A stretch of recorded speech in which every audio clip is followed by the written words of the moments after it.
سلام رفقا، خوش اومدید. امروز میخوایم بریم به یه سفر هیجان‌انگیز به 250 سال پیش، یه جایی که دنیا هنوز بچگونه بود و هیچ کس فکرش رو نمیکرد که یه مرد بتونه کل جهان رو زیر یک پرچم جمع کنه.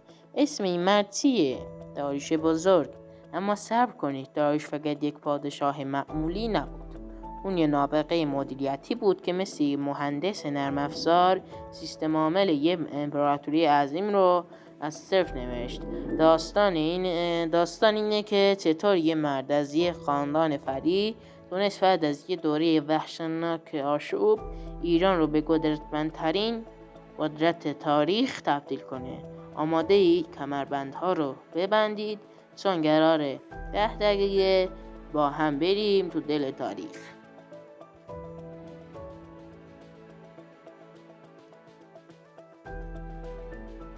روزهای سیاه و طلوع امید.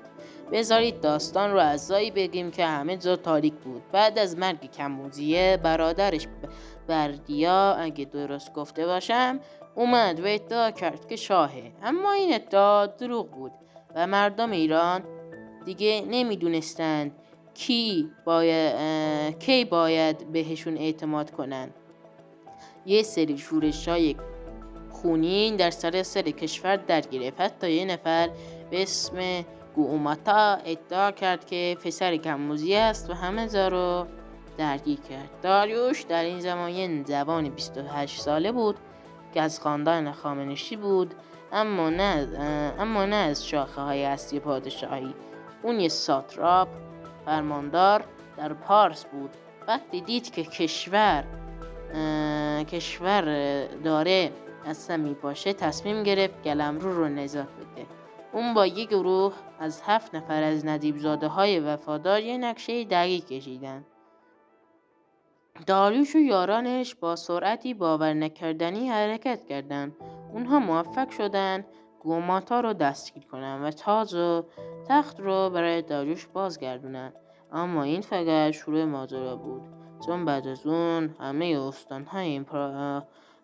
استانهای امپراتوری که قبلا تحت کنترل پادشاهان قبلی بود شروع به شورش کردن.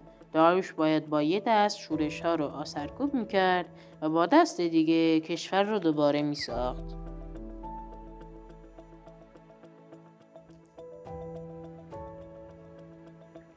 نبرد با شورش ها و کتیبه بیستون. داریوش گفت: من داریوش، شاه بزرگ، شاه شاهان، پادشاه ایران، پادشاه کشورهایی که مردم دارند، پسر ویشتاسپ از نژاد هخامنشی. اما این فقط یه شعار نبود. اون رفت و با تمام شورش ها جنگید، از ماد تا بابل، از مصر تا هند. اون 19 بار در طول سال اول سلطنتش با دشمن روبرو شد و همه رو شکست داد. اما مهمترین کار داریوش نوشتن تاریخ خودش بود. اون دستور داد کتیبه بیستون رو روی کوهی در کرمانشاه حک کنن. این کتیبه مثل یه روزنامه دیواری بود که داریوش توش نوشت: من این کارها رو کردم، من این شورش ها رو شکست دادم، من عدالت رو برقرار کردم.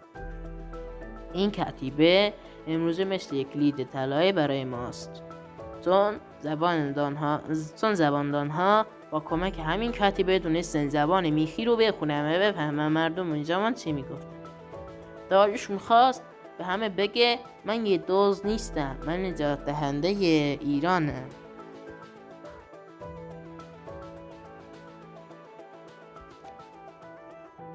انقلاب اداری، ساتراپی و نظم.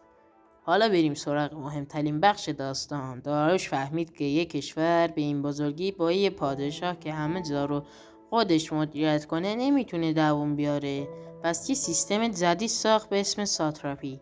داریوش ایران رو به حدود 20 استان تقسیم کرد. برای هر استان یه ساتراپ یا فرماندار منصوب کرد.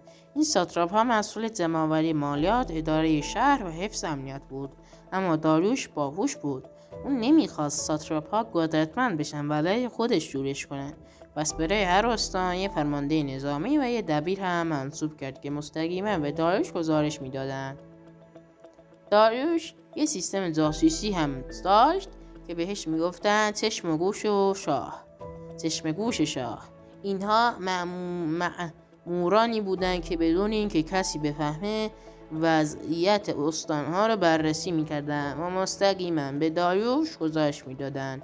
اینجوری هیچ کس نمیتونست کارهای خلافی انجام بده و داریوش همیشه از همه جا با خبر بود.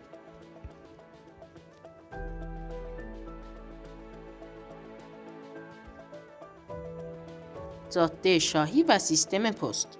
حالا بذارید درباره یکی از عجیب‌ترین اختراعات داریوش بگیم. داریوش فهمید که برای مدیریت این و همه استان باید پیام‌ها سریع برسن. پس دستور داد یه جاده عظیم به طول 2500 کیلومتر از سارت ترکیه امروزی در شوش ایران بسازه. به این جاده میگفتن جاده شاهی. روی این جاده هر 25 کیلومتر یه ایستگاه پست بود.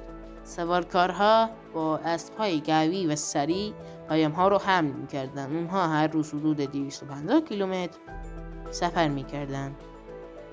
این یعنی پیامی که از سارت میرفت در کمتر از 7 روز به شوش میرسید. هرتودوت مورخ یونانی تعریف کرده که هیچ کس در دنیا سریعتر از این سوارکارها نیست. حتی اگر طوفان بیاد، اگر اسب بمیره، اونا با اسب بعدی ادامه میدن. این سیستم پست مثل اینترنت دوران باستان بود. بدون این سیستم داریوش نمیتونست امپراتوریش رو کنترل کنه.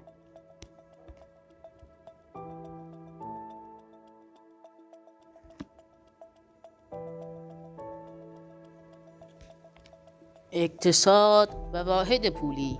داریوش فقط مدیر نبود، اون یه اقتصاددان بزرگ هم بود. قبل از اون هر استان سکه خودش رو داشت و تجارت خیلی سخت بود.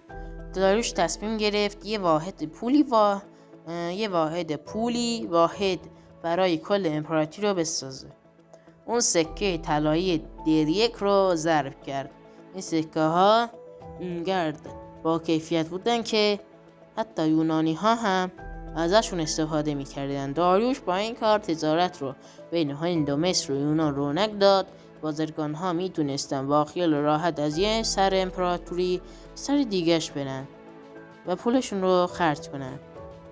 داریوش حتی قوانین مالیات رو هم تنظیم کرد. اون برای هر استان تعیین کرد که چقدر باید مالیات بده.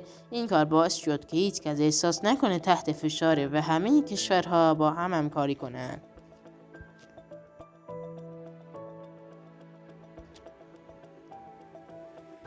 آزادی مذهبی و فرهنگی. یکی از ویژگی‌های بارز داریوش احترام به فرهنگ‌های مختلف بود. اون به مردم اجازه میداد که به خدایان خودشون پرستش کنن. حتی دستور داد که معابدی که قبلا نابود شده بود دوباره ساخته بشن. مثلا داریوش به یهودیان اجازه داد که به اورشلیم برگردن و معبدشون رو بسازن. اون حتی هزینه ساخت معبد رو هم از خزانه خودش پرداخت کرد. این کار باعث شد که مردم مصر، یونان، بابل و هند داریوش رو نه به عنوان یک فاتح بلکه به عنوان یک پدر مهربان ببینن. داریوش میگفت من به همه مردم احترام میذارم، چه ایرانی باشن چه غیر ایرانی. این سیاست باعث شد که امپراتوری هخامنشی به مدت 200 سال پابرجا بمونه.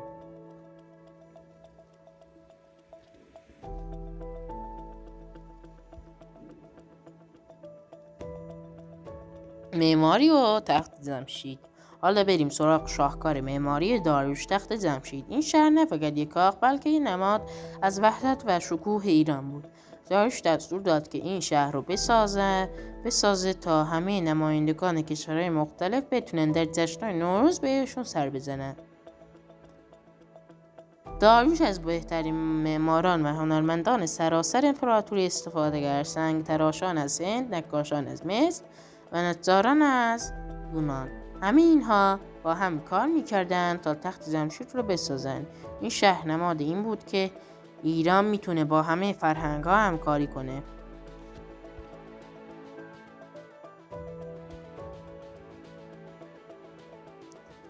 پایان و میراث. داریوش بزرگ در سال 486 پیش از میلاد درگذشت. اون 36 سال پادشاهی کرد و در این مدت ایران را از یک کشور کوچیک به بزرگترین امپراتوری تاریخ تبدیل کرد. میراث داریوش فقط تخت جمشید یا کتیبه های بیستون نیست. میراث اون سیستم های مدیریتی، عدالت و احترام به فرهنگ های مختلفه. داریوش به ما یاد داد که یه رهبر واقعی کسی که نه فقط با شمشیر بلکه با عقل و عدالت حکومت کنه. اون ثابت کرد که میشه با احترام به تفاوت‌ها یک جهان بزرگتر ساخت. خب به پایان سفر تاریخیمون رسیدیم. اگه این ویدیو دوست داشتید حتما این ویدیو لایک کنید که لایک های شما به ما انرژی و قوت قلبی میده و اگه به این محتواهای تاریخی و علمی علاقه دارید کانال تاریخ نما رو دنبال کنید. در امان خداوند، خدا نگهدار.